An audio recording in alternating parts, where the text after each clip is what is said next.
പോയിക്കോ, എങ്ങോട്ടെങ്കിലും പോയിക്കോ. ഇത്രയും നാൾ ഈ വീട് നോക്കാനൊന്നും ആരും ഉണ്ടായിരുന്നില്ലല്ലോ. എന്തെങ്കിലും ഒരു ആപത്ത് വന്ന ആ മാഷ വീട്ടുകാർ മാത്രമേ ഉണ്ടായിരുന്നുള്ളൂ. ആ കുടുംബത്തോട് ചെയ്ത ക്രൂരതകളൊക്കെ ഇത്ര വേഗം മറന്നോ? എന്ത് പ്രായശ്ചിത്തം ചെയ്താൽ അതിന് പരിഹാരമാവുക? ഉണ്ണേട്ടൻ ഈ അവസ്ഥയ്ക്ക് കാരണം അച്ഛനാ. അച്ഛനതൊന്നും പ്രശ്നമില്ലെങ്കിലും എനിക്ക് ആ കടങ്ങളൊക്കെ വീട്ടണം. മാഷിനോട് ചെയ്ത തെറ്റുകൾക്കൊക്കെ പോയി മാപ്പ് പറയും. എന്നിട്ട് വന്നാ മതി ഇങ്ങോട്ട്. അല്ലെങ്കിൽ ഇങ്ങോട്ട് വെച്ചപ്പോ പണിക്കരെ, കുട്ടി പറഞ്ഞാലും കാര്യമുണ്ട്. താൻ ചെയ്തത് പൊറുക്കാനാവാത്ത തെറ്റ് തന്നെയാ.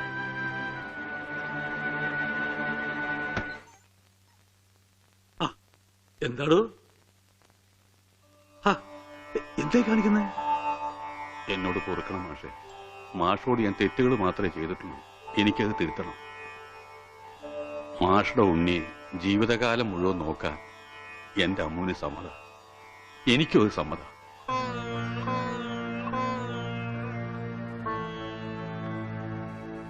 ഒരു കടപ്പാടിന്റെ പേരിൽ സുഖമില്ലാത്ത എന്റെ മോനെ തന്റെ മോളുടെ തലയെ കെട്ടിവെക്കണ്ട. അതൊന്നും വേണ്ട, മറന്നേക്ക്.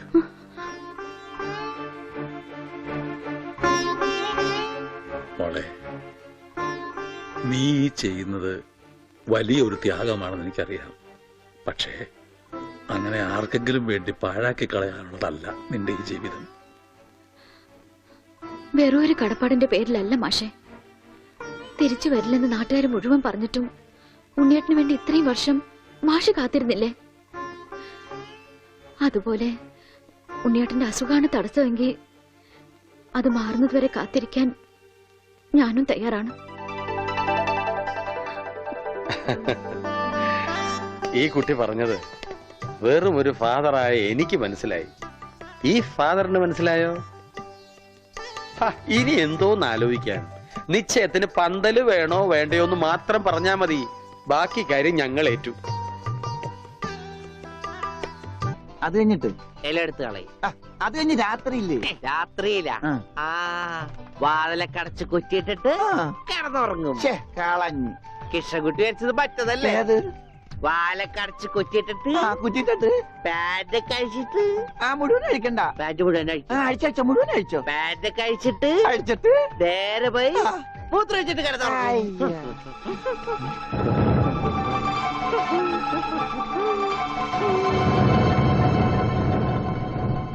ഹായ് ഗോപി.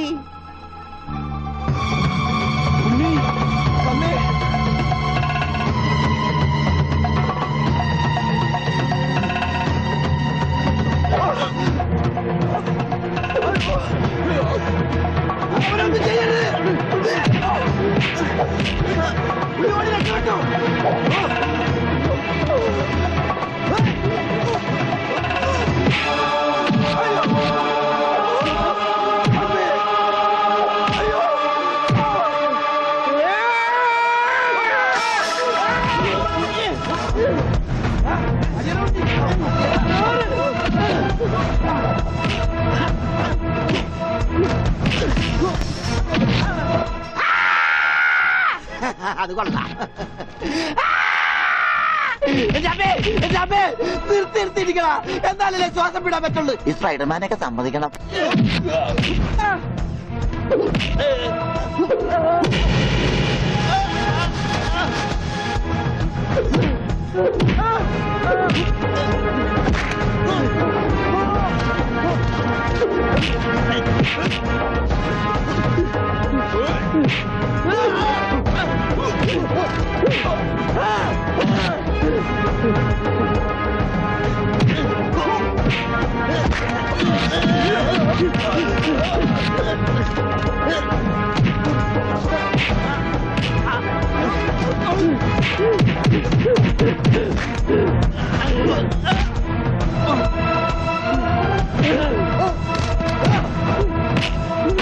അവനൊന്നും ചെയ്യരുത്.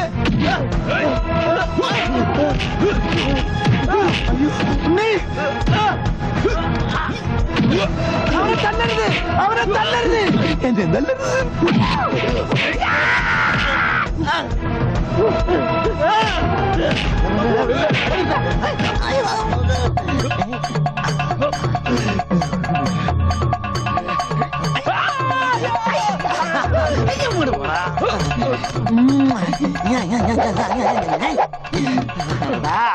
ആനയെ സൂചി കൊണ്ട് ഒതുക്കിയവനാണ് തയ്യക്കാരൻ. പിന്നെയാണ് നീയൊക്കെ.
ഈശ്വരൻ നമ്മളെ കൈവിടില്ല. നീ സമാധാനായിട്ടിരിക്കുക, അവനൊന്നും സംഭവിക്കില്ല, എനിക്ക് ഉറപ്പാ.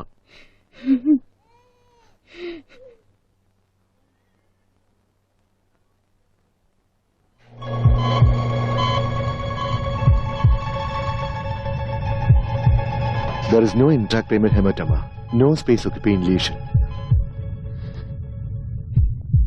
ഡോക്ടറെ, ഉണ്ണി Don't worry, പേടിക്കാൻ ഒന്നുമില്ല. He'll be all right. ഉടനെ റൂമിലേക്ക് കൊണ്ടുവരും. അപ്പൊ കയറി കണ്ടോളൂ. ഈശ്വരൻ കാത്തു.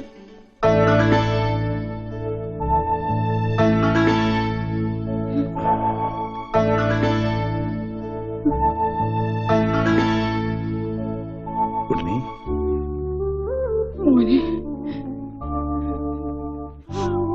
ഇവരെയൊക്കെ മനസ്സിലായോ?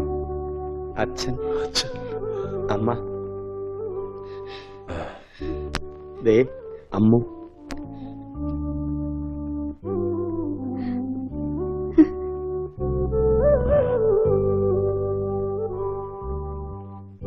എന്താ എന്റെ മോനെ പറ്റിയത്?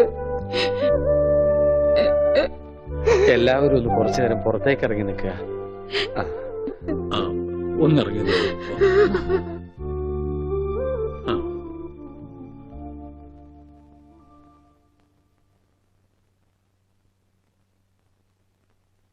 എന്താ നിനക്ക് ആരെയും തിരിച്ചറിയാൻ കഴിയുന്നില്ലേ?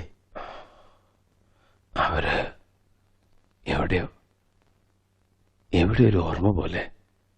പക്ഷേ അവരൊന്നും എന്റെ ആരുമല്ല. ഉണ്ണി, നീ എന്തായി പറയുന്നത്? ഉണ്ണിയോ? എന്റെ പേര് ഉണ്ണിന്നല്ല, വിഷ്ണു. എന്റെ വീട് ബാംഗ്ലൂരാ. എന്തിനാ ഇങ്ങനെ വിഷമിക്കണേ? അവന് നല്ല മാറ്റമുണ്ട്, കണ്ടില്ലേ? എന്നാലും അവൻ നമ്മളോടൊന്നും മിണ്ടിയില്ലല്ലോ. ശരിയായിക്കോളും. എന്തോ നല്ലൊരു ലക്ഷണം കാണുന്നു. ആ, ഇതൊന്നും നേരത്തെ ഉണ്ടായിരുന്നല്ല. ആരോ മനഃപൂർവ്വം ചെയ്തതാ, നിങ്ങളെയൊക്കെ കബളിപ്പിക്കാൻ. എന്റെ കർത്താവേ, ഇതൊക്കെ ഞാൻ അവരെ എങ്ങനെ പറഞ്ഞു മനസ്സിലാക്കും? ഇതറിഞ്ഞ അമാഷി ചങ്കുപൊട്ടി ചത്തുപോകും. നിനക്ക് വേണ്ടി സ്വന്തം ജീവിതം നൽകിയ ഒരു പെൺകുട്ടിയുണ്ട്. ഇതൊക്കെ അറിഞ്ഞ ആത്മഹത്യ കുട്ടി.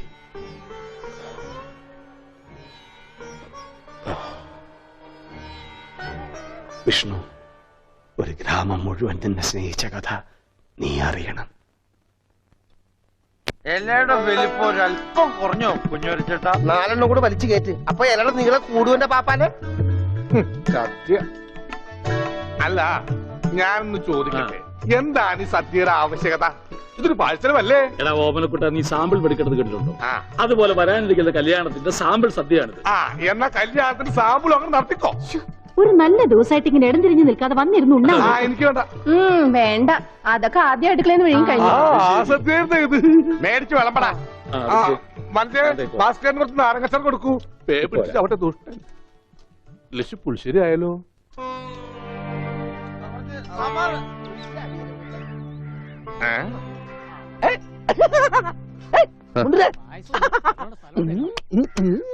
ഓമനക്കുട്ടൻ നിനക്ക് എന്നാ പറ്റി? എനിക്കൊന്നുമില്ല, വട്ടുമാറൊന്ന് ടെസ്റ്റ് ചെയ്തതാ. മുണ്ടുക്ക് നല്ല മുണ്ടുക്ക്. എന്തായി കാണിക്കണം? ഇങ്ങോട്ട് വന്നേ. എന്തിപ്പണ്ടായേ? അവനിപ്പോ അസുഖമൊന്നുമില്ല, അവന്റെ അസുഖമൊക്കെ മാറി. ദൈവമേ, എന്താ നീ തങ്കിക്കുത്ര വർത്താനൊന്നും പറയല്ലേ? ഉണ്ടാതിരിക്കുന്നു.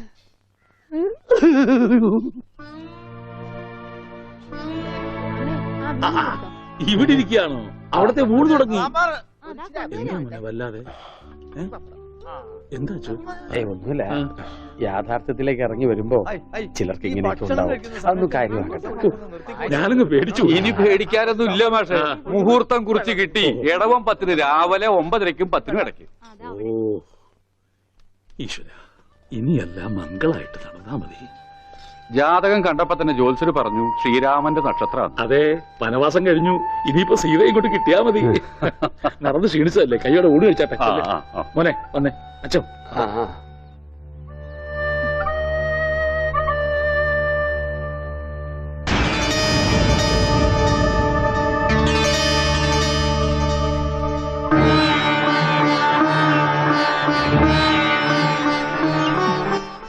അച്ഛോ, വരും ഊണ് കഴിക്കാം.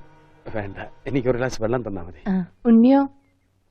ഓ, ഇനി അമ്മിക്കുട്ടി വാരി തന്നാലേ ഉണ്ണിക്കുട്ടിന് ഉണ്ണുള്ളോ? ചേച്ചി, എനിക്ക് അമ്മോനോടൊന്ന് സംസാരിക്കണം. ദേ, ആ മുറിയിലുണ്ട്, പോയിക്കോളൂ. അല്ല, ഞങ്ങളൊന്ന് പുറത്തേക്ക് പോയിക്കോട്ടെ? ആ, പോയിക്കോ പോയിക്കോ. പിന്നെ ഇത് എന്ന് വേണം കേട്ടോ. എന്റെ കല്യാണത്തിന് മുമ്പ് ഓമനക്കുട്ടായിട്ട് ദിവസം പുറത്തേക്ക് വിളിക്കും. കല്യാണം കഴിഞ്ഞപ്പോഴോ ഞാൻ പറയാം.